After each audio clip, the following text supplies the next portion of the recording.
We're going to start with the medium-sized tool, which is our 6-inch tool.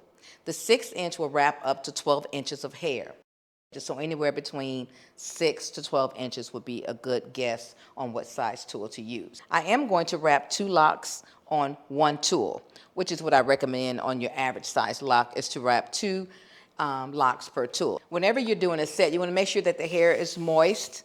So I just put a little bit of water on there, and I'm going to add some holding spray to help hold the curls. So with the Wrapaloc, what we're going to do is we're going to take the tool and place the hair on top of the tool, leaving about maybe an inch from the end of the tool and maybe about an inch or so of hair down from the longest piece of hair.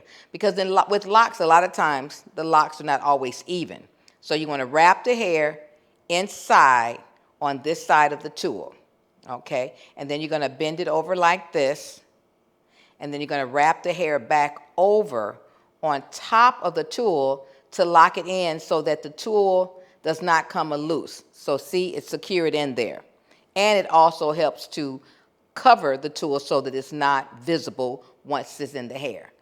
So I'm actually laying the hair onto the tool, squeezing it as I'm rolling it, not overlapping, but making a nice tight wrap. You can see how much I have left here and how much tool I have. So you're wrapping it up in a spiral.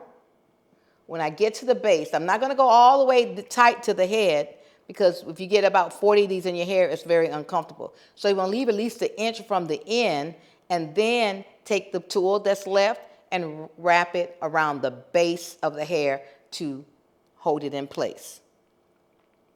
And then once it's in, you can then begin to create it, bend it, and sculpture it into different styles.